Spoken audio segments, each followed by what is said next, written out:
పౌలు అంటున్నాడు, మేము మీకు ప్రకటించిన సువార్త మేము కాకుండా పరలోకం నుంచి దేవదూత అయినా సరే, మరలా రెండవసారి మేమైనా సరే, ఎవరు వచ్చి ప్రకటించినా ఆ వ్యక్తులు వారు శాపగ్రస్తులు అవుతారని పౌలు చెప్తున్నారు.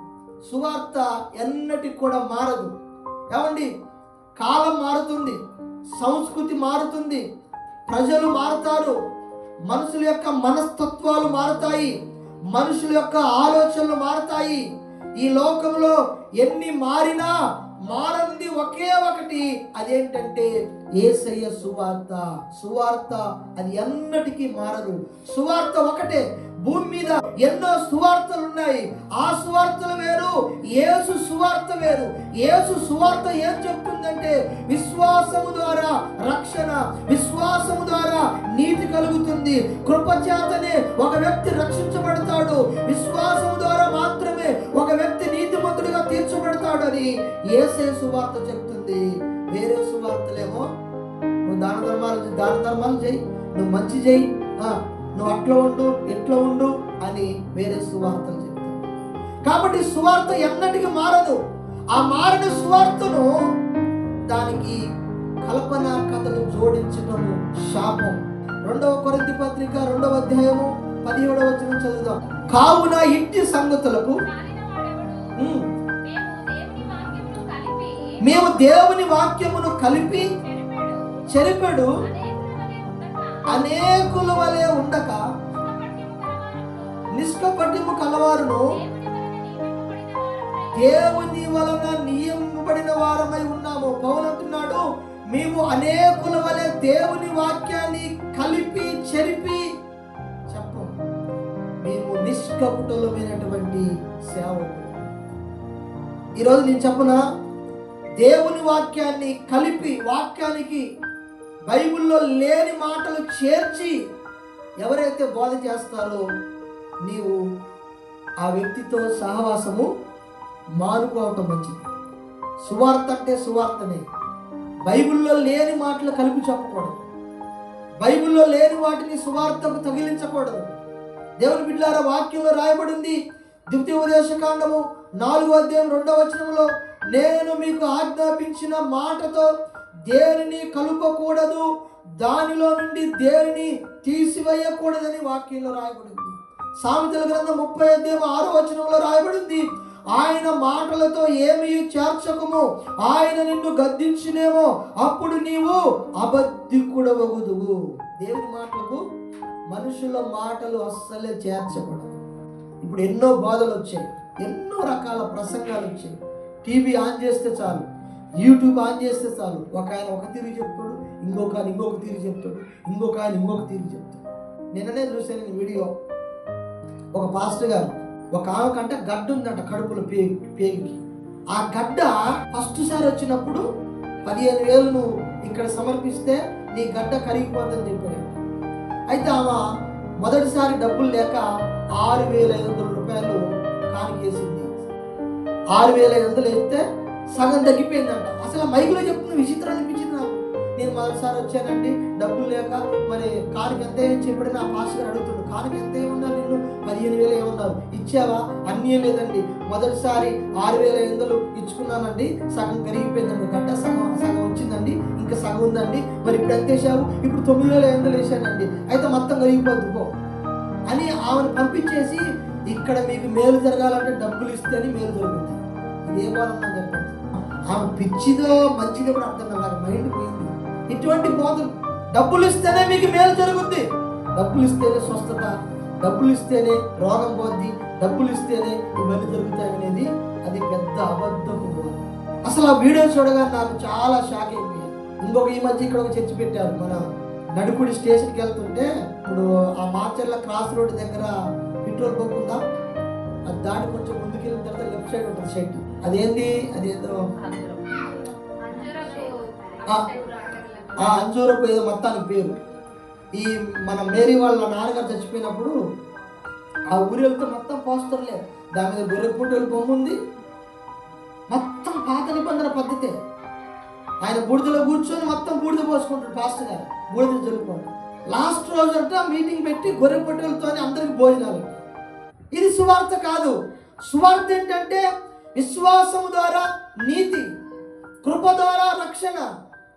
ధర్మశాస్త్రం మనకు చేత కాదనే యేసు ప్రభు ఈ లోకానికి వచ్చాడు. మళ్ళీ ధర్మశాస్త్రంలో ఉన్నటువంటి ఆ బలియాగం అవన్నీ కూడా తెచ్చిపెట్టాడు. ఇప్పుడు ఈ మధ్య కొంతమంది అంజూర పండు ప్రార్థన చేసిస్తే ఆమె తింటే ఆ పండు తిన్న తర్వాత గర్భవతి అయిందంట. అరటి పండ్లు ప్రార్థన చేసిస్తే అరటి పండ్లు తింటే స్వస్థ కలిగిందంట. ఇవన్నీ బైబిల్లో లేనటువంటి మాటలు. బైబిల్లో వాక్యంలో లేని వాటిని సువార్తకు చేర్చటమే శాపగ్రస్తం. కాబట్టి విశ్వాసులుగా మీరేం చేయాలో తెలుసా? ఎక్కడికైనా వెళ్ళండి, ఏ వాక్యాన్ని వినండి. వినొద్దని నేను చెప్పను. విన్న దాన్ని ఎంతని అట్రాక్ట్ కావద్దు.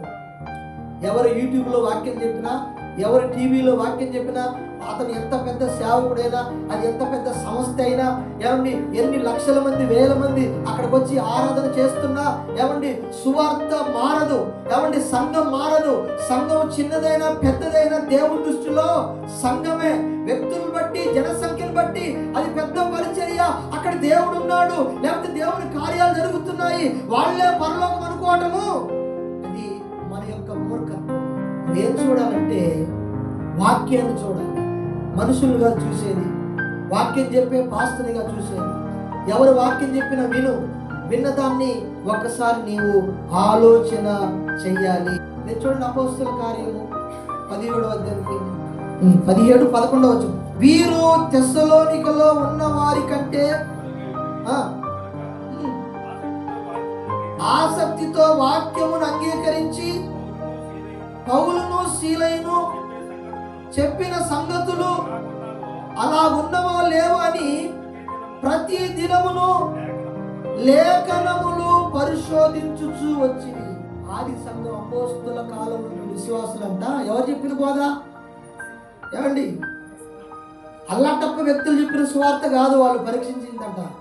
పౌలు శీల ఎవరు? పౌలు ఎవరండి? దేవుని దర్శనాన్ని పొందుకున్నాడు.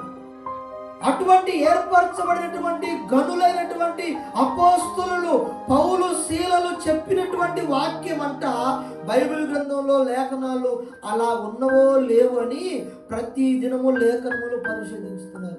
మనం ఎందుకు చెప్పి దానికల్లా ఉరుకుతూ ఉంటాం. ఆడ ప్రార్థన అంటే ఆడ ఉరకటం, ఆడ జెండా అంటే ఆడ చేయరటం. నేను వద్దనట్లే.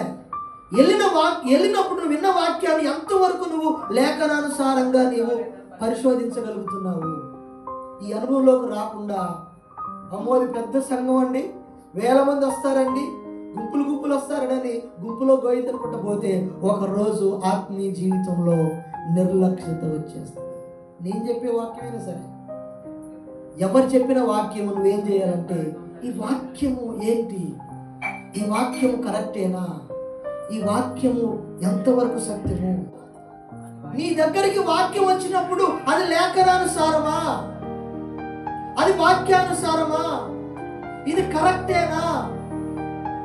ఈ వాక్యము ఎంతవరకు పైనే ఉంది, కిందే ఉంది? ఎవరైనా ఒక కొత్త విషయం చెప్తే తొందరపడి అట్లా. నా బాధ ఏంటంటే చాలా మంది విశ్వాసులు మాత్రమే కాదు, సేవకులే చాలా రకాల బోధలకు ఏమండి అట్రాక్ట్ అవుతున్నారు. నేను అంటాను, నేను యూట్యూబ్లో ప్రతి దైవజన వర్తమానాన్ని వింటాను. విన్నదానల్లో ఉలికిపడను. విన్నదాన్ని నాకు నేనుగా పరిశీలన చేసుకుంటాను. వాక్యంలో ఉందా లేదా? వాక్యం ఎంతవరకు కరెక్ట్? ఈ వాక్యం ఇక్కడ ఉంది, దీనికి సంబంధించిన ఇంకా ఆ లింకప్ ఉన్నటువంటి వచనాలు ఎక్కడెక్కడ ఉన్నాయి, ఏంటి ఎంతవరకు కరెక్ట్ ఏంటి అనేది 1కి 10 సార్లు హృదయ పరిశీలన చేసుకోవాలి. మరి నాకు చదువు రాకపోతే పాస్టర్ ఇంకా చదువు రాకపోయిన సంగతి ప్రార్థన చేయటమే, విన్న వాక్యాన్ని ఒకసారి జ్ఞాపకం తెచ్చుకోవటమే. ఫలానా పాస్టర్ గారు ఇట్లా చెప్పాడు, ఈ పాస్టర్ గారు ఇట్లా చెప్పాడు, ఆయన ఇట్లా చెప్పాడు, ఏది కరెక్టు అని నువ్వు ప్రభువా ఎన్ని బోధలు వింటున్నాను ప్రభువా, ఏ బోధ కరెక్ట్ నాకు అర్థం కావట్లేదు. సత్యమైన బోధ అయ్యా, నీ దగ్గర నుంచి వచ్చే బోధ ఏదో అందులోనే నన్ను నడిపించు.